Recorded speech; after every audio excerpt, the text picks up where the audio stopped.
할렐루야. 인사는 주님으로 사랑합니다. 은혜 많이 받으세요. 예, 은혜 많이 받는 시간이 되길 주님으로 축원합니다.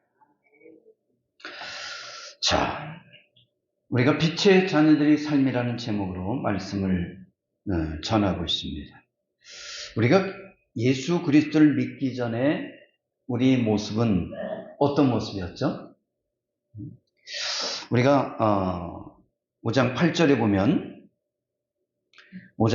보면 전에는 어둠이었다 그렇게 말합니다. 다시 말해서 우리는 어둠에 속한 자녀들이었다라는 것이죠.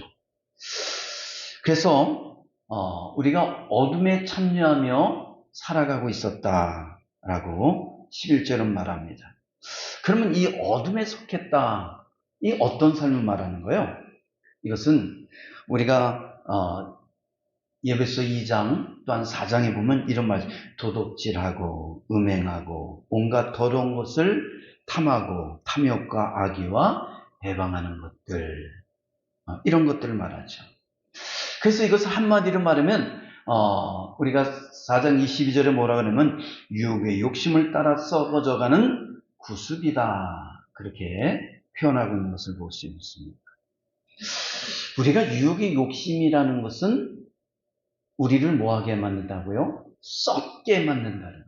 썩게 만든다. 음식이 부패되면 썩는 것처럼 우리가 이런 음행과 더러움과 탐욕과 악욕과 악의와 해방하는 것, 이런 살인과 이런 것에 찌들어 있으면 어떻게 된다는 거예요? 우리 영혼이 썩어간다는 거예요. 근데 희한하죠? 우리 영혼만 썩는 게 아니라 우리 육체도 여러 가지 질과 질병으로 썩어가는 것을 볼 수가 있다라는 것입니다.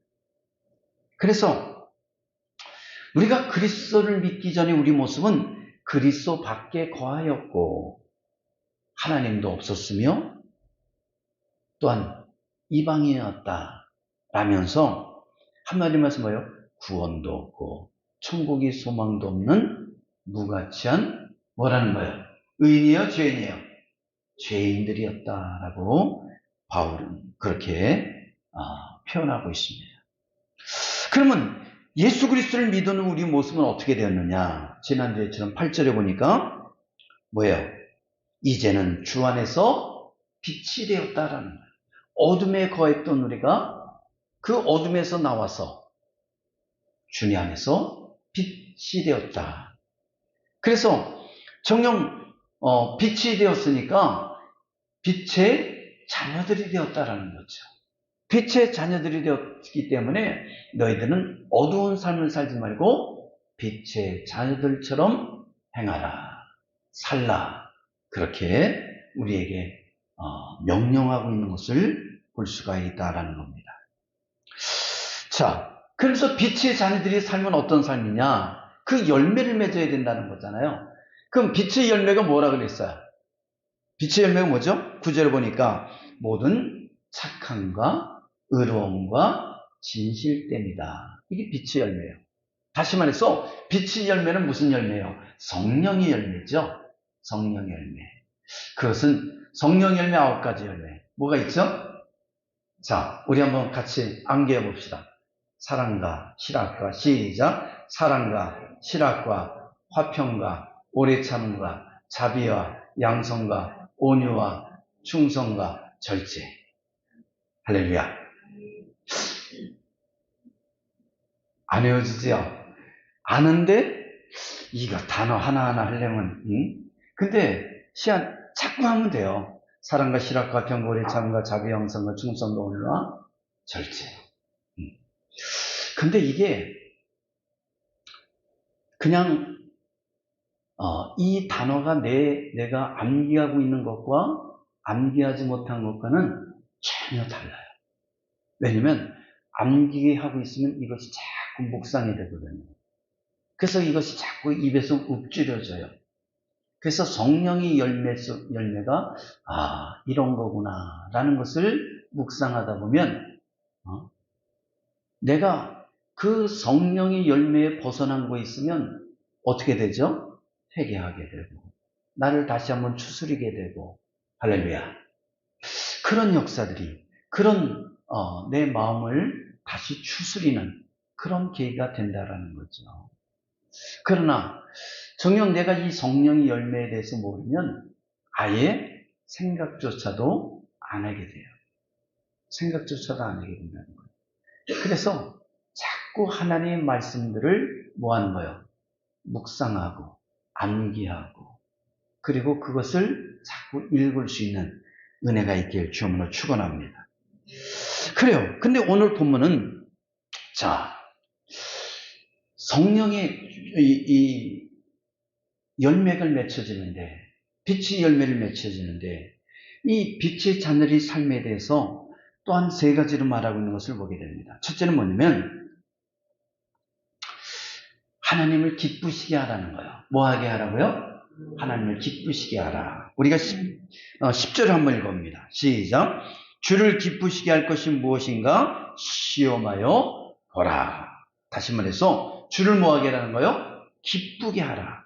웨스트민스터 소유문답 1문 1답에 보면 사람이 주된 목적이 무엇인가요? 하나님이 사람을 창조하신 목적이 무엇인가요? 사람이 주된 목적이 무엇인가요? 라는 질문을 합니다.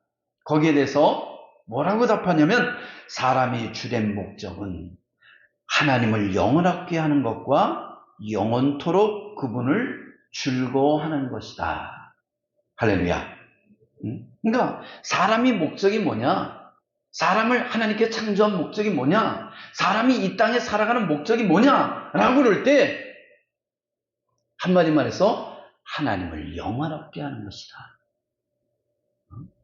이사야 43장에 보면 하나님이 우리를 창조하신 목적이 하나님을 영원하게 하는 것이요 하나님을 찬송하게 하려 합니다. 라고 말합니다.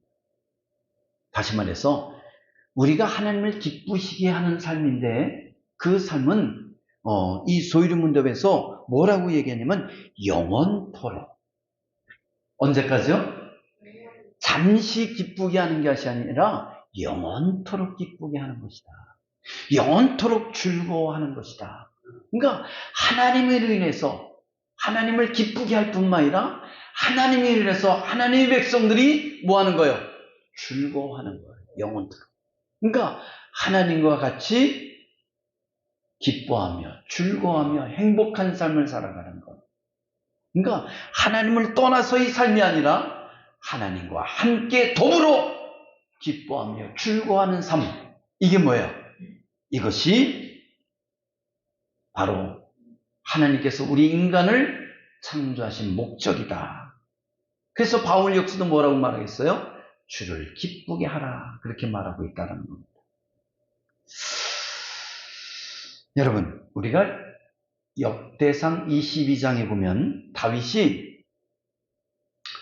자신이 백향목 궁전에서 살고 있다고 해요. 어디 살고 있다고요? 백향목으로 지어진 궁전에 살고 있는 거예요. 근데 이 다윗은 늘 마음이 아팠어요.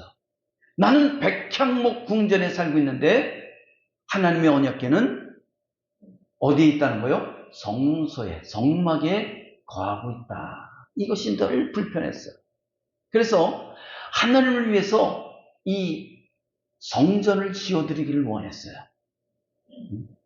성전을 지어드리기를 원했어요.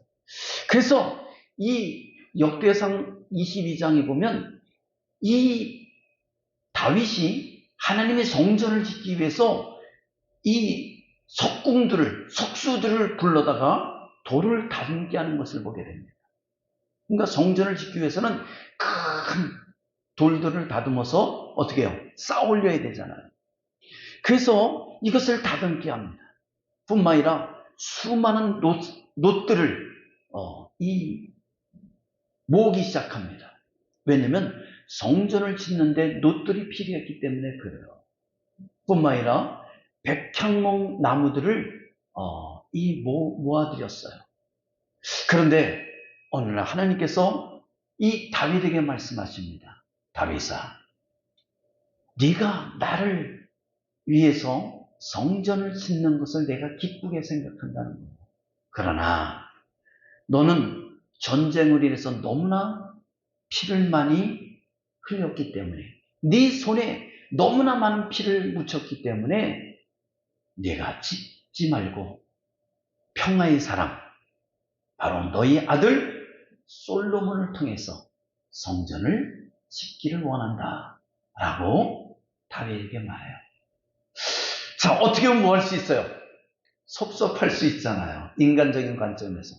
아니, 내가 하나님을 위해서 성전을 지어드리기 위해서 이렇게 수많은 돌들을 구해서 지금 석수들을 통해서 다듬고 있고, 또한 노쇠를 구입하고 있고, 백향목을 구해서 지금 다듬어서 하나님의 성전을 지어드리기를 원하는데 왜 멈추라 하십니까? 좀 손에 피 좀 묻혔다고 내 마음을 그렇게 못 알아줍니까? 라고 뭐 할 수 있어요? 반문할 수 있잖아요. 그런데 하나님께서 멈추라 했을 때 어떡하죠? 다윗은 이 성전을 짓는 것을 멈춰요. 대신에 자신의 아들이 이 하나님의 성전을 짓게 하기 위해서 모든 재료들을 열심히 준비해내는 것을 보게 됩니다. 그렇습니다. 하나님의 기뻐하신 일이라는 것은 내가 기뻐한다고 하는 것을 하나님이 기뻐하는 건 아니에요. 진실로 하나님이 기뻐하는 일은 뭐냐? 하나님이 원하시는 것을 하는 거예요. 아무리 내 생각에 이렇게 하면 하나님께서 기뻐할 거야 라고 생각할지라도 내 마음에 그런 마음에 기쁨이 있고 즐거움이 있을지라도 어떻게 하는 거예요? 하나님이 멈춰라 그러면 뭐 하는 거예요? 멈추는 거. 이것이 하나님을 영원토록 즐거워하는 삶이라는 것을 우리가 깨달아야 된다는 거예요. 내가 서울에서 청년 시절 때 서울에서 이 신앙생활할 때 노 목사님이 교회를 세웠어요. 교회를 세워서 그런데 이 노 목사님이 은퇴하면서 후임 목사님이 들어오셨어요. 근데 이 후임 목사님이 그 교회 주변에 있는 땅들을 다 사들였어요. 우리 생각에는 야, 저분이 목회도 잘하시고 설교도 은혜가 있고 또한 인품도 있으니 아마 저분이 교회를 지으면 좋겠다. 전부 지을 줄 알았어요. 근데 하나님의 계획은 다르더란 얘기죠. 그분이 그 교회를 떠나가고 제3대 목사님 와서 어떻게 해요? 그 교회를 짓는 것을 보았다라는 거죠. 그러니까 하나님이 계획하신 것과 인간의 생각은 같아요, 달라요? 다르다는 것을 봤어요. 다르더란 얘기죠. 다윗은 자기가 하나님께 성전을 지어드리길 원했는데 뭐 했다는 거예요? 다윗이 지은 것이 아니라 누가 지었다고요? 그의 아들, 평화의 사람 솔로몬이 교회를 짓게 된다는 거죠. 제가 여기서 여러분에게 드리고 싶은 얘기가 뭐예요? 주를 기쁘게 하라는 거예요. 내 생각을 드리는 것이 아니라 내 마음을 드리는 것이 아니라 하나님이 기뻐하시는 일을 하는 것, 이것이 뭐예요? 빛의 자녀들의 삶이라는 것을 여러분이 깨닫기를 바랍니다. 여러분, 그래서 우리가 신앙생활이라는 것은 내 방식대로 하는 것이 아니에요. 내가 하고 싶은 대로 하는 것이 아니에요. 누가 원하는 대로요? 하나님이 원하는 대로 하는 거예요. 우리가 이 모세오경을 보면 성막을 짓는 거에 대해서 모세에게 하나님께 자세하게 설명하는 것을 보게 됩니다. 사람들이 관점에서 성막을 지으면 더 멋있게, 더 화려하게 지을 수 있었겠죠. 근데 하나님은 하나님이 원하시는 대로 정녕 성막을 질 때 치수는 몇 센치로 하고 그리고 거기에 해달에 피를 얹고 양털 가죽을 얹고 그러면서 자세하게 설명하는 것을 볼 수 있습니다. 들어가는 입구 앞에는 번제단을 놓고 그 다음에는 물두멍을 넣고 성소 안에 들어가는 한편에는 떡상을 넣고 또 한편에 뭐요? 등대잔을 넣고 또한 지성소 앞에는 뭘 넣으라 그랬어요? 뭐요? 이 분향대를 넣으라는 거죠. 그리고 지성소 안에는 뭘 넣으라 말합니까? 지성소 안에는 번제단, 언약궤를 모셔놔라. 그렇게 말해요. 그대로 했을 때 하나님께서 뭐예요? 기뻐하셨다라는 겁니다. 그대로 했을 때. 여러분, 하나님이 언약궤를 옮길 때 어떻게 옮기는 게 가장 우리 편에선 좋죠? 소가 아니면 말이 새 수레에다가 그 언약궤를 얹어놓고 끌고 가면 얼마나 편리하고 합리적이고 그리고 안전하겠어요. 그죠? 근데 하나님은 그렇게 새 수레에 소들이 끌게 하지 않았다는 겁니다. 누가 지고 가게 했어요? 제사장들이 어깨에 메고서 그 언약궤를 옮겨가게 했다는 거예요. 우리가 자는 것처럼 블레셋 땅에서 이 언약궤가 이스라엘 땅으로 옮겨올 때 어떻게 했죠? 새 수레에 암소 두 마리를 끌고서 언약궤를 그 새 수레에 옮겨서 왔어요. 이 소가 뛰는 바람에 정녕 이스라엘 백성 중에 일부 중에 그 언약궤를 뭐 했어요? 잡았어요. 떨어지려고 하니까. 그게 누구였죠? 우사가 그 언약궤를 붙들었어요. 여러분, 문제 있어요, 없어요? 인간적인 관점에서 언약궤가 떨어지려니까 붙잡은 거 아무 문제 없잖아요. 근데 언약궤는 누구만 만질 수 있는 거예요? 제사장만이. 그래서 우사가 그 떨어지려는 언약궤를 붙들다가 죽음을 당했어요. 여러분, 나의 생각이 좋은 것 같지만 그것이 하나님의 뜻과 배신했을 때 그것은 하나님을 기쁘게 하는 것이 아니라 하나님은 뭐예요? 하나님을 노엽게 한다는 것을 우리가 깨달아 알기를 주님으로 축원합니다. 이 코리템 붐이 쓴 피난처라는 책이 있습니다. 피난처. 그와 그의 언니 베시가 라벤스부르크라는 나치 수용소에 갇히게 되었습니다. 그것은 많은 수용소 가운데서 가장 견디기 힘든 열악한 수용소였습니다. 좁은 공간에 많은 사람들을 수용시켰기 때문에 사방에서는 뭐가 나왔어요? 시설이 영약하고 사람들이 많고 정녕 땀내가 남고 무슨 이런저런 지저분하면 나오는 게 뭐예요? 이들이 나왔어요. 이들이. 수용소에 이들이 바글바글 거렸다는 거예요. 근데 이들이 바글바글 거리기만 하면 되는데 이게 사람을 꼭 물어요. 그럼 굉장히 어떻게 해요? 아프죠? 쓰라리고 가렵고. 그것에 들어간 첫날 그들은 몰래 숨겨간 성경을 읽었습니다. 그날의 말씀은 데살로니가전서 5장 16절로 18절의 말씀이었어요. 뭐죠? 항상 기뻐하라. 쉬지 말고 기도하라. 범사에 감사하라. 라는 그 말씀이었어요. 언니 베스는 그 말씀대로 새로운 환경을 주심을 감사합니다. 그러면서 감사의 기도를 하게 했어요. 그러나 이 콜리는 마땅하지 않았습니다. 그래서 거절했어요. 아니, 이 열악한 장소에, 수용소에다가, 더군다나 뭐요?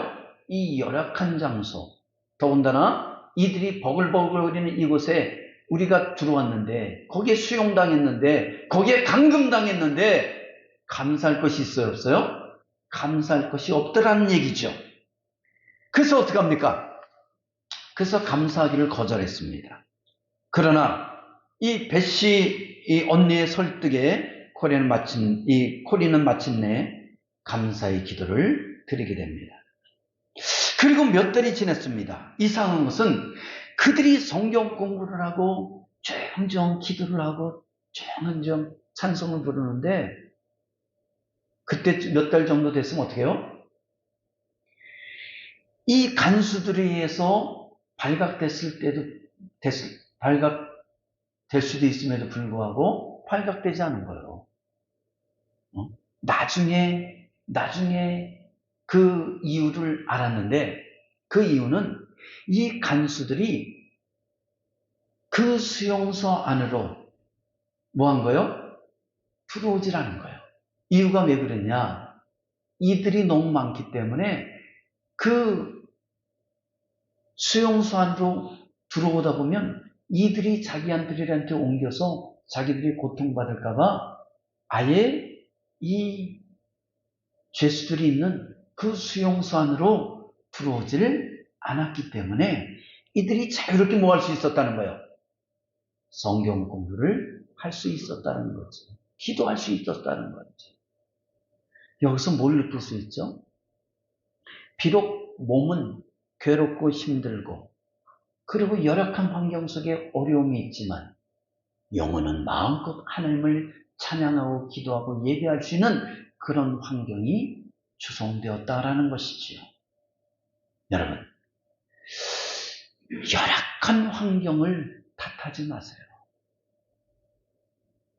정녕 내가 하나님과 마음껏 교제하고 하나님과 더불어 찬양할 수 있는 것, 예배할 수 있는 것이 가장 하나님을 영원하게 하고 기쁘게 하는 것이라는 것을 우리가 깨닫는 은혜가 있기를 주님으로 축원합니다.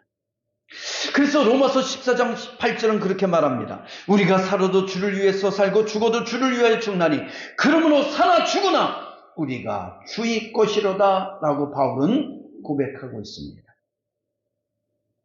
여러분, 그렇습니다. 사나 죽으나 사람이 가장 중요한 것이 뭐냐? 내가 주를 위해서 살고 주님을 위해서 죽는 것이라는 것을 고백하는 것. 내가 어느 곳에 있을지라도 그것을 하나님과 더불어 동행하며 하나님께 예배하고 기도하는 것이 가장 즐거운 삶이라는 것을, 기쁜 삶이라는 것을 깨닫는 은혜가 있길 주님으로 축원합니다. 세상 사람들은 세상의 쾌락과 즐거움과 낙을 위해 살아간다면 믿음의 사람들은 사나 죽으나 주님과 더불어 살아가는 삶, 그것이 가장 기쁜 삶이라는 것을, 주님을 기쁘게 하는 삶이라는 것을 우리가 깨달아야 될 줄 믿습니다. 두 번째는 뭐냐? 빛의 자녀의 삶은 책망하라는 거예요. 책망하라. 따라합시다. 책망하라. 11절 볼까요? 시작. 너희는 열매 없는 어둠 일에 참여하지 말고 도리어 뭐하라? 책망하라. 어두운 일에 참여하지 말라는 거예요. 여러분, 어두운 일이라는 건 뭐였다고 했죠? 음행과 온갖 더러운 것과 탐욕과 악의와 해방하는 것. 육의 욕심을 따라 썩어가는 구습들을 말하고 있잖아요. 우상 숭배하는 것을 말하고 있습니다. 예배소에서는 뭐를 섬겼다고 그랬어요? 지난주에? 뭐를 섬겼다고 그랬어요? 거기는 무슨 신전이 있다고 그랬어요? 아데미 여신이 있다고 그랬잖아요. 아데미 여신을 섬기는 신전이 있다고 그랬잖아요. 그런데 이 아데미 여신 축제일에는 제사를 드리고 나면 그 여사제들과 뭘 했다고 그랬어요? 음란한 축제를 벌였다고 말합니다. 그렇기 때문에 정녕 이것은 우상숭배니 이방인들이 행하는 이런 우상숭배, 이런 제사, 이런 악의들, 이런 탐욕들, 정녕 이런 온갖 더러운 것들, 이런 것들을 뭐 하라는 거예요? 하지 말라는 거예요. 이런 일에 참여하지 말라는 겁니다. 하나님이 뭐 한다는 거예요? 기뻐하지 않기 때문에 그렇다는 거예요. 그래서 오히려 예수를 믿는다면서도 그런 자리에 참여한다 자가 있다면 뭐 하라는 거죠? 책망하라는 거예요. 하나님이 기뻐하는 일이 아니니까 그런데 참여하지 못하도록 하라는 겁니다. 우리가 연초가 되면 많은 사람들이 올해 나의 어떤 일이 일어날까? 또한 나의 가족이 어떨까? 이런 것들이 궁금하고 또한 불안하기 때문에 점집을 간다든가 사주팔자를 본다든가 아니면 뭐 이런저런 소원을 써서 풍등을 올린다든가 뭐 여러 가지 세상의 이방 이방신을 섬기는 그런 일들을 자연스럽게 하는 것을 볼 수가 있어요. 이런데 뭐 하라는 거예요? 참여하지 말라는 거예요. 왜요? 우리가 믿는 하나님은 전능하신 하나님이라는 거죠. 우리의 삶과 우리가 기대하는 것과 우리가 바라는 것 너무나 더 잘 알고 있다는 거예요. 그래서 성경 우리에게 뭐라고 말하는지요? 하나님께 구하라는 거예요. 그 모든 것을 갖고 와서 전능하신 하나님께 기도하라는 거예요. 그런 우상들에게 구한다면 그들은 눈이 있으나 보지 못하고 귀가 있으나 듣지 못하고 입이 있으나 말하지 못하지만 전능하신 하나님께서는 우리가 기도하고 간구하고 원하는 것을 다 들으시고 헤아리셔서 뭐 하신다는 거죠? 응답하신다.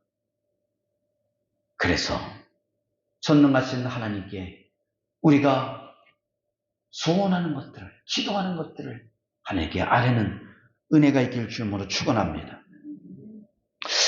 여러분, 어둠의 열매는 뭔 것 같아요?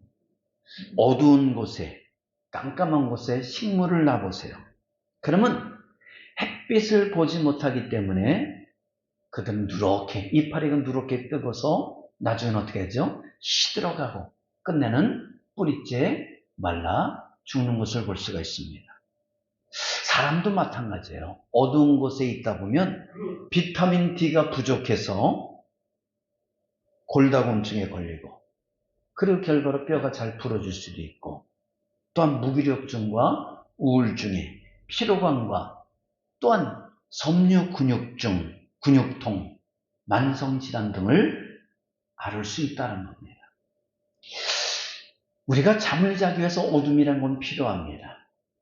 그러나 어둠에 계속 있을 때는 우리 육체도 뭐 할 수 있다는 거예요? 우리 육체도 병 들어간다는 거예요. 뿐만 아니라 육체가 병 들어가면 뭐까지 병 들어가죠? 우리의 정신까지 병 들어간다는 것을 우리가 삶 속에서 의학적으로 말해주고 있다는 것이죠. 영적인 것도 마찬가지입니다. 영적인 것도 어둠에 우리가 속해 있다 보면 불의를 행하는 자들, 어둠 속에 속한 자들, 악을 따르는 자들, 정녕 유혹의 욕심을 따라가는 그런 삶을 살다 보면 어떻게 된다는 거예요? 우리 영적으로 메마르고 그리고 죽어간다라는 것을 우리가 알아야 된다는 거예요. 그래서 바울은 말하는 거예요. 너희들은 주 안에 있으니 빛의 자녀들 아니냐? 그래서 빛의 열매를 맺으며 살아가라 라고 말하고 있는 것이죠. 아담과 하와는 하나님 말씀에 불순종해서 선악과를 따먹으로 말미암아 하나님의 진노를 사고 저주를 받아서 에덴 동산에서 뭐 했어요? 쫓겨나게 됐죠.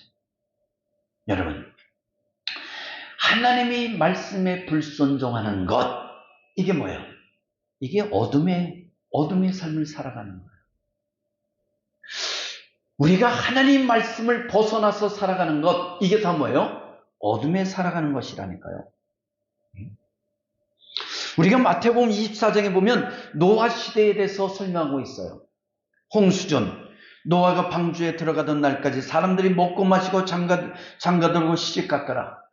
그리고 홍수가 남에 모두가 짓멸되었더라. 근데 재밌는 얘기가 있어요.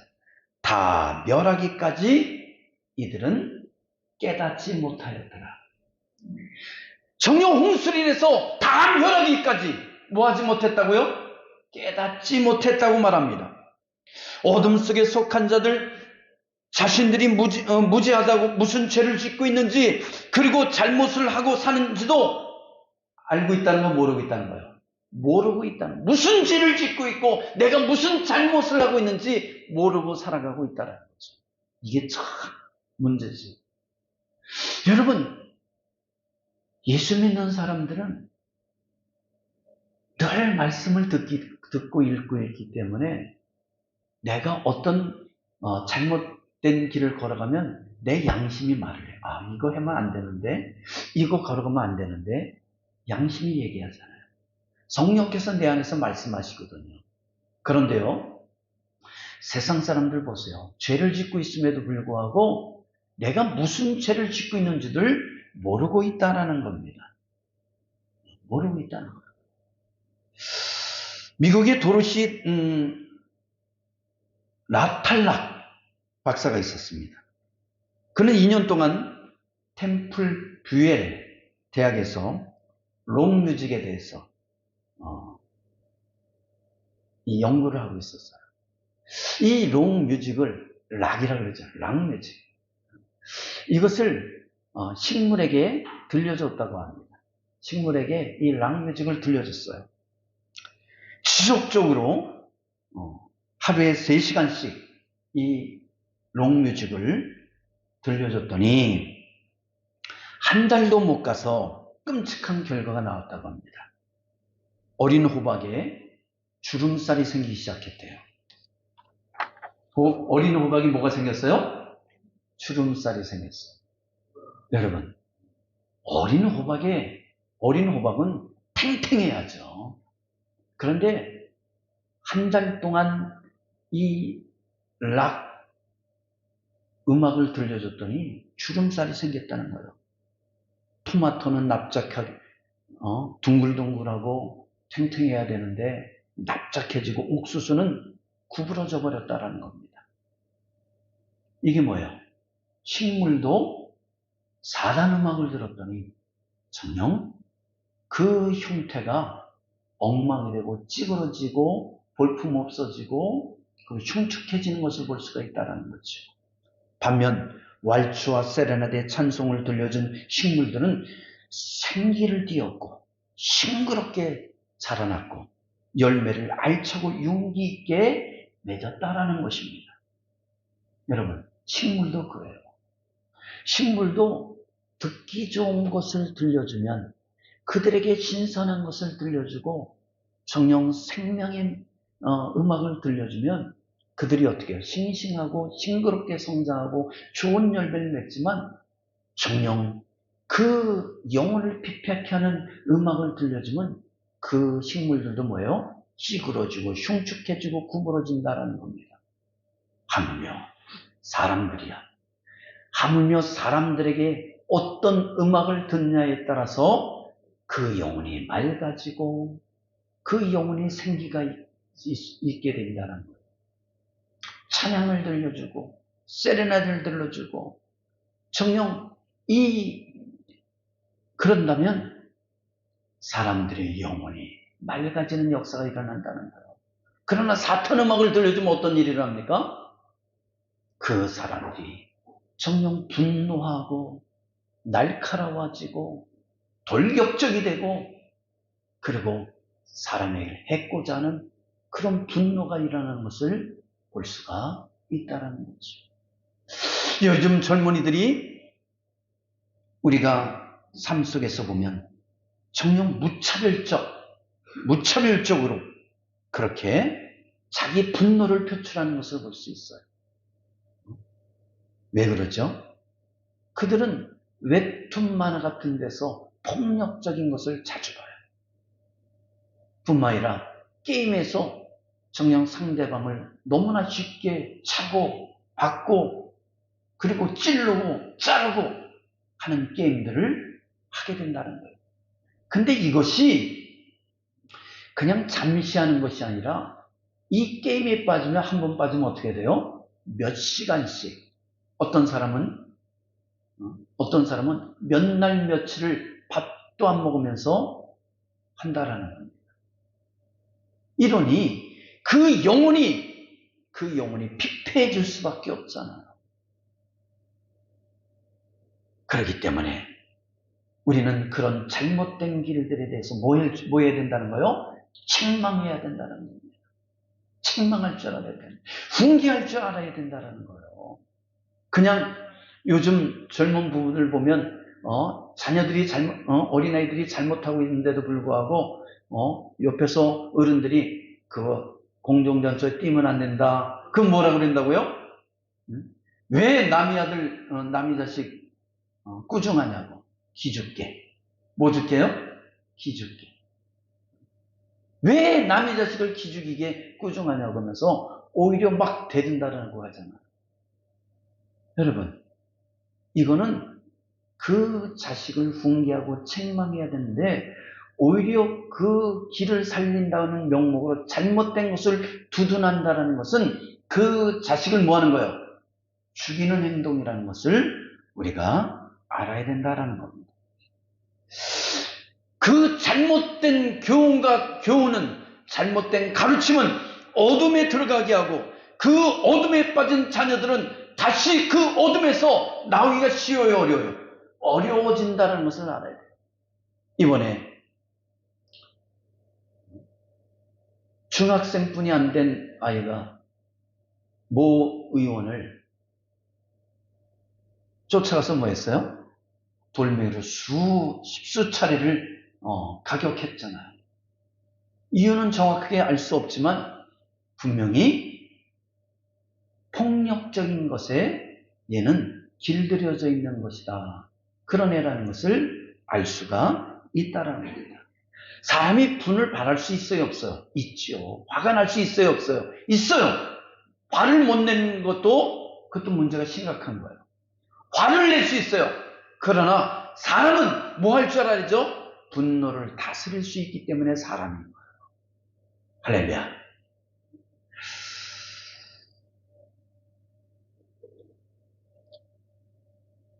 어떤 여자가 방탕하게 살다가 죽을 병에 걸렸습니다. 그때 그 여자는 하나님께 이런 맹세를 합니다. 만약 하나님께서 내게 새로운 생명을 허락하신다면 앞으로는 전혀 딴 사람이 되겠습니다. 정녕 하나님의 영광을 위해 살겠습니다. 라고 그렇게 하나님께 기도했습니다. 뿐만 아니라 자녀들을 교회에 데려가고 또 하나님께 원하시는 방식대로 그런 빛의 자녀의 삶을 살겠습니다. 라고 고백했습니다. 그녀는 하나님의 은혜로 완전히 뭐했어요? 회복되었습니다. 몇 개월 동안을 하나님께 맹세를 잘 지켰습니다. 그러나 이 여인은 점차 시간이 갈수록 옛날의 생활 방식으로 돌아갔다라는 거예요. 옛날의 생활 방식으로 돌아갔어요. 유혹의 욕심을 따라 썩어가는 구습을 따르는 옛사람을 버리라 그랬는데 다시 그 구습으로 옛사람으로 돌아가고 말았다라는 겁니다. 그러나 어느 날 옛 친구와 어울려서 술을 마시고 만취 상태로 차를 몰다가 커다란 교통사고를 내고 반신불구가 되어버렸다라는 것이죠. 그때 이 여인은 후회를 했습니다. 하나님께서 나에게 새 생명을 주었고 정녕 살 길을 열어주셨는데 내가 옛사람으로 돌아가는 바람에 어떻게 됐다라는 거예요? 반신불구가 되었다고. 반신불구가 되었다고. 그렇게 후회했지만 이미 때는 뭐였어요? 늦었다라는 것입니다. 여러분, 부모도요, 자식들에게 잘못하면 한 번에 회초리를 들지 않아요. 하지 마라. 경고를 한 번 하죠.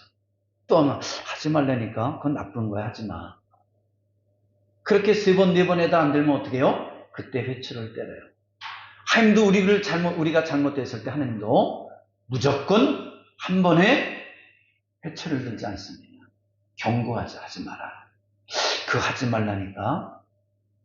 그러나 하나님께 회초리를 들 때는 그때는 돌이킬 수 없는 그런 뼈아픈 아픔을 당해야 된다는 것을 우리는 알아야 됩니다.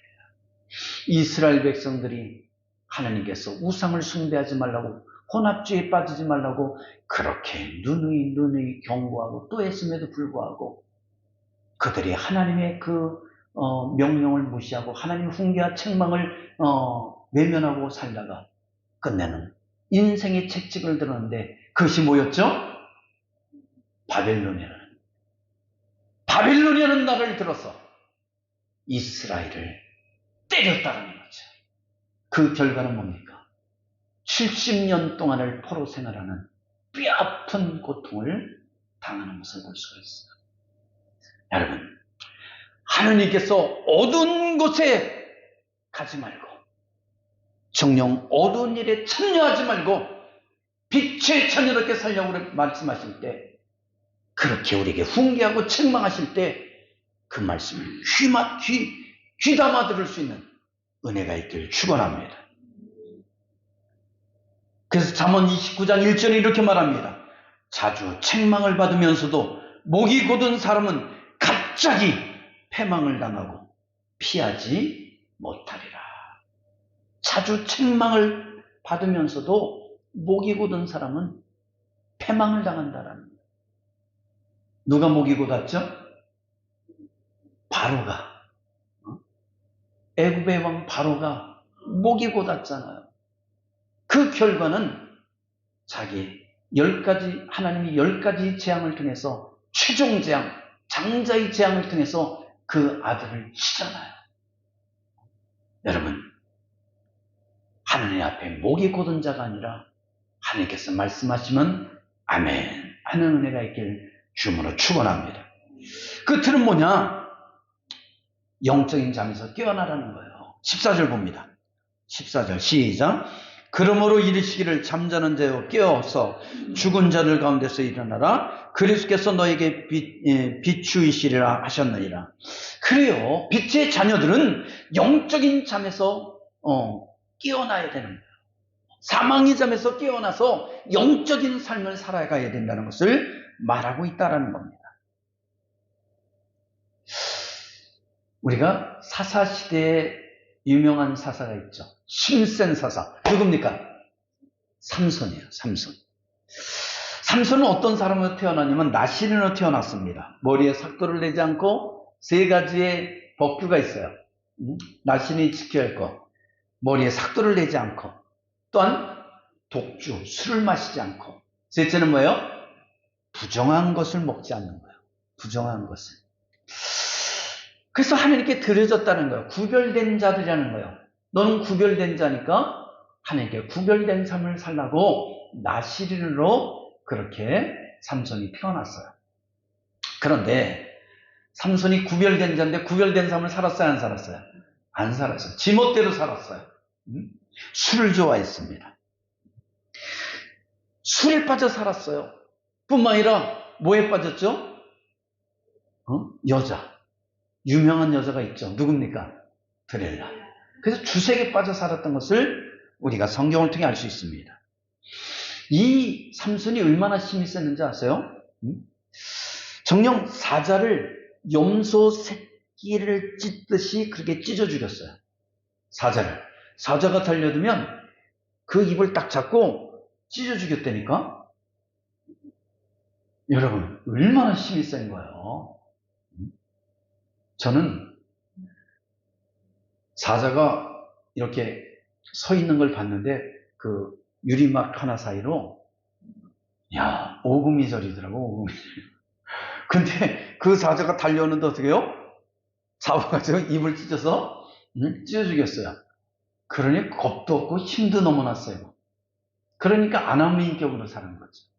뿐만 아니라 나귀 턱뼈 하나를 두고 턱뼈를 들고 블레셋을 1000명을 쳐 죽였어요. 낙타 턱뼈를 하나가 들고서 때렸는데 1000명을. 아니 몇 명만 때려도 그 지치지 않아요? 근데 1000명을 때려서 죽일 정도면 얼마나 이 괴력이 사나이라는 것을 알 수 있죠. 그런데 주색에 빠져서 구별된 삶을 살지 못하고 죄악된 삶을 살다가 끝내는 어떻게 됩니까? 심히 근원이 된 머리카락을 잘리게 되고, 그리고 블레셋에 잡혀서 눈알이 빠지게 되고, 뿐만 아니라 감옥에 갇혀서 맷돌을 돌리는 그런 기구한 운명에 빠져요. 더 나아가서 다곤 신전에서 이 블레셋 사람들이 보는 앞에서 재주를 부리는 그런 원숭이 신세까지 되게 됩니다. 삼손은 모든 것을 다 잃고서야 정신을 차립니다. 그때서야 영적으로 깨어나는 거예요. 내가 나시린이 아니냐? 내가 하나님의 선민이 아니냐? 그런데 이게 무슨 꼴이냐는 거죠. 그래서 하나님께 기도합니다. 블레셋 사람이 나의 2눈을 뺀 이 원수를 단번에 갚을 수 있게 하여 주옵소서. 그래서 다곤 신전에 그 2기둥을 부여잡고 행사가 있는 그 많은 블레셋 사람들이 모여있는 그 다곤 신전에, 그 신전의 기둥을 밀어서 무너뜨려서 자기도 거기에 깔려 죽고, 그리고 수많은 블레셋 사람들을 죽게 하는 것을 보게 됩니다. 성경이 이렇게 나와 있죠. 삼손이 죽을 때 죽인 자가 살았을 때 죽인 자보다 더욱 많았더라. 할렐루야. 그렇습니다. 여러분, 성도가 영적인 잠을 자면 나락으로 떨어지고 패망하는 거예요. 예수 믿는 성도들이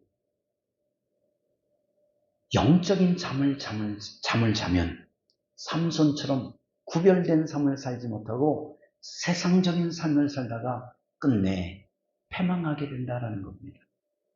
그렇기 때문에 우리 믿음의 사람들은 영적인 잠에서 깨어나는 은혜가 있기를 주님으로 축원합니다.